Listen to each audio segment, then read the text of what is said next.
Hello everyone, welcome to Study with Palak, your one-stop solution for all queries and doubts. हमने जो अपनी all possible MCQ series start की है उसमें हमारा लास्ट टॉपिक था रेस्पिरेशन के ऊपर, रेस्पिरेशन मैकेनिज्म के ऊपर। तो अभी हमारा जो है रेस्पिरेटरी डिसऑर्डर्स इन ह्यूमंस के ऊपर हम एमसीक्यूज डिस्कस करने वाले हैं।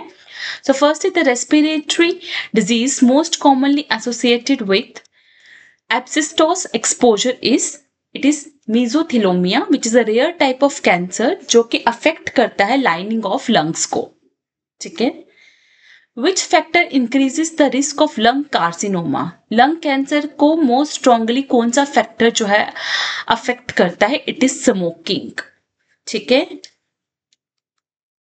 विच of the following is not classified as an obstructive pulmonary disease? तो ऑब्स्ट्रक्टिव पल्मोनरी डिजीज में कौन सी डिजीज नहीं आती है? अस्थमा, सीओपीडी, एफिसीमा या pneumonia? It is pneumonia. Pneumonia is not a obstructive pulmonary disease. Okay. Obstructive pulmonary disease में क्या होता है कि जो आपका एयर पैसेज है, एयर फ्लो है, वो ऑब्स्ट्रक्ट हो जाता है, जैसे कि अस्थमा में, सीओपीडी में, एफिसीमा में। ठीक है। निमोनिया में ऐसा नहीं होता है। तो pneumonia is not obstructive pulmonary disease. A textile worker complains of persistent cough and lung fibrosis. This condition is most likely, this is bisonosis. ठीक है। बिसनोसिस जो है basically it is due to cotton dust, जो कि textile industry में बहुत ज्यादा common है, and it is also known as Monday fever. ठीक है। ब्लैक लंग डिजीज जो है ये कोल्ड डस्ट की वजह से होती है। सिलिकॉसिस सिलिका डस्ट की वजह से होती है। ठीक है। एंड एस्बेस्टोसिस जो है आपके एस्बेस्टोस फाइबर्स की वजह से होती है। A 45-year-old chronic smoker develops difficulty in breathing and X-ray shows enlarged air spaces with loss of alveolar elasticity.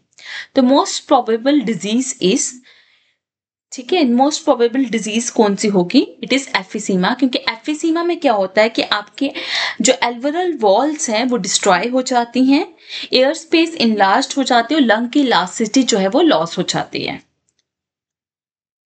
Match the following respiratory disorders with their cause. Silicosis, this is due to silica dust. Asthma, ये allergy problem है। ठीक है। Tuberculosis, this is bacterial mycobacterium infection. ठीक है। And एफिसीमा आपके alveolar wall का damage हो जाना है। ठीक है। सो इट इज, ठीक है, pneumonia reduces the efficiency of gas exchange. Reason, in pneumonia bronchioles are filled with carbon particle. देखो पहला स्टेटमेंट तो बिल्कुल सही है, पर निमोनिया में कार्बन पार्टिकल्स के साथ फिल्ड नहीं होता है। ठीक है। वो फिल्ड हो जाता है विद द पस और इन्फ्लेटरी सेल्स।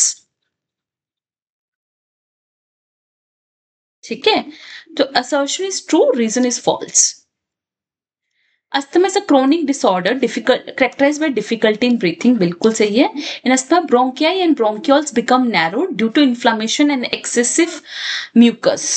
तो it is correct. ठीक है। एफिसीमा पेशेंट्स फील ब्रेथलेस, बिल्कुल हाँ, सांस लेने में दिक्कत आती है।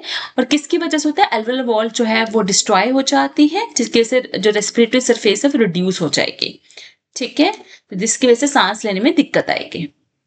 The diagnostic test Mantoux test is associated with, Mantoux test किसके साथ associated है? It is associated with tuberculosis. ठीक है। Which disorder is reversible and associated with permanent loss of alveolar elasticity? It is emphysema. Emphysema में क्या होता है? alveolar wall destroy हो जाती है, लॉस इलास्टिसिटी खत्म हो जाती है, जिसको आप रिवर्स नहीं कर सकते। In asthma, which cells are mainly involved in inflammation? It is eosinophil cells and mast cells जो कि inflammation के लिए responsible होते हैं। ठीक है। They are types of WBCs, right? Emphysema is caused due to, emphysema किसकी वजह से cause होती है? Breakdown of alveolar walls, reducing surface area for gas exchange. Tuberculosis of lungs is caused by, it is Mycobacterium tuberculosis. Pneumonia is characterized by accumulation of fluid and WBCs in alveoli. Occupational lung disease, black lung disease is cause due to, अभी मैंने ऊपर भी बताया था, it is cause due to coal dust. Okay. Which disorder shows reversible narrowing of airways due to hypersensitive to allergens? तो ऊपर भी मैं था, एलर्जी की वजह से कौन सी प्रॉब्लम होती है, अस्थमा, जिसको आप रिवर्स कर सकते हो. Okay, so this were the all possible MCQs from the respiratory disorders in humans. For further videos, do like and subscribe Study with Palak. You can join my Telegram group and the link of the group is given here. Here you will get all the PDFs, class updates and MCQs, and you can directly interact with me because I believe more we connect, easier the success becomes.